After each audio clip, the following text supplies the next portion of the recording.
I'm getting married in the morning. Ding dong, the bells are gonna chime. We'll have to stop her.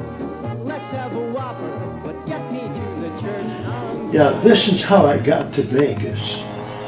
I got booked at a place called the Three Rivers Inn in New York, a large hotel entertainment complex.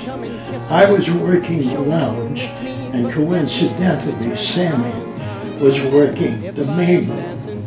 On the afternoon of the second day, the manager approached me and said, "Mr. Davis would like you to open the show."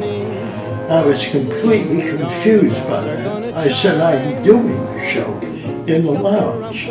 He said, "No, you don't understand. Mr. Davis would like you to open the show in the main room, his show." I was shocked. I couldn't believe it.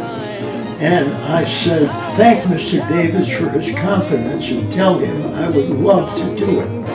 So that night, of course, I opened the show in the main room, and the audience was incredibly receptive. I was quite surprised. After the show, I was backstage talking to a few musicians, and Sammy approached me. I hadn't met him yet, and he said, "Where the hell did you come from, kid?" And I thought I had done something wrong. And I said, very nervously, "Niagara Falls, New York." He started to laugh and said, "That's not what I'm talking about."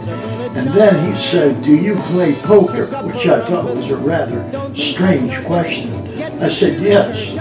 He said, "After the last show tonight, come on up to my suite. I get together with a few guys in the band and we play poker for a few hours. It kind of breaks the tension." So of course I did that. After a few hours the game broke up and I started to leave. And he said, "Hey kids, stick around for a while, we'll talk." So we talked for quite a while, and he said he was very curious about my family, where my parents lived, what they did.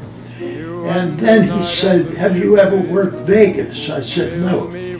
He picked up the phone. This is 3:30 in the morning. He picked up the phone and called Stan Irwin, who was then the entertainment director of the Del Webb Corporation that owned both the Sahara Hotel and the Thunderbird in Vegas, and said, "Stan, I've got a singer here you're really going to like. I'd appreciate it if you would book him the last week in January. He's perfect for the Thunderbird. Book him at the same time that Frank Dean and I are going to be out there. Get back to me as soon as you can." And he hung up. And I was puzzled by that, and I said, "Did you say when you, Frank, and Dean are going to be out there?" He said, "Yeah." I said, "You and me at the same time?" He said, "Of course." I said, "You, Frank, and Dean on stage at the Sands at the same time?" He said, "Right." I said, "You're going to need an M34 tank to get into Vegas when that news breaks." He said, "Don't say anything." He said, "Because we haven't revealed this yet."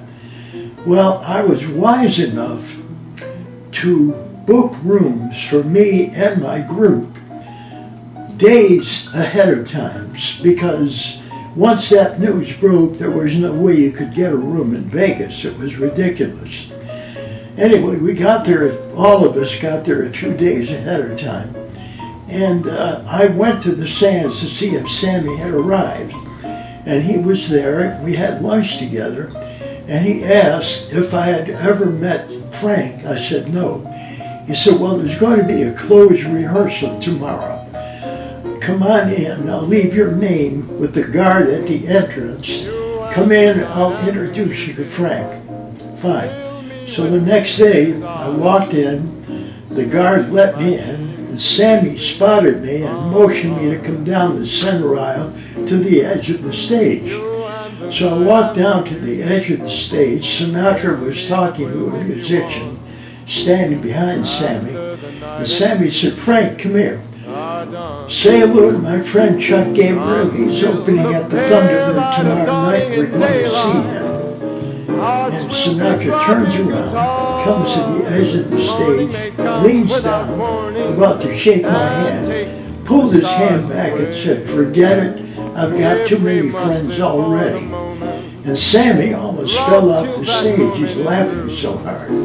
Sinatra then turns around, comes back to the edge of the stage, leans down, shakes my hand and says, "I was just putting you on." And I threw the greatest line I've ever thrown in my life. I said, "I know that. You don't really think I believe you'd pass up an opportunity to meet me, do you?"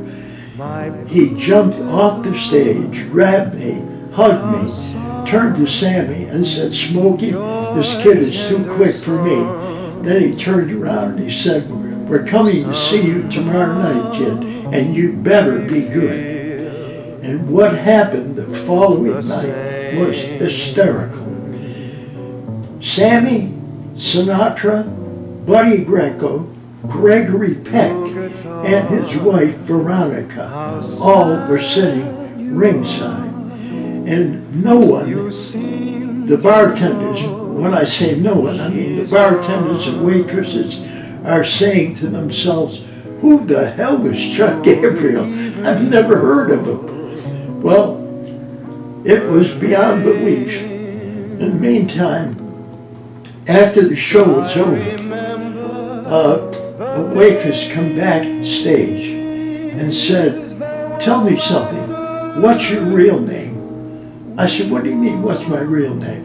"Chuck Gabriele is not your real name. Are you Frank Jr.? Everybody thinks you're Frank Jr." I said, "I wish I was. No, I'm not. That is my real name."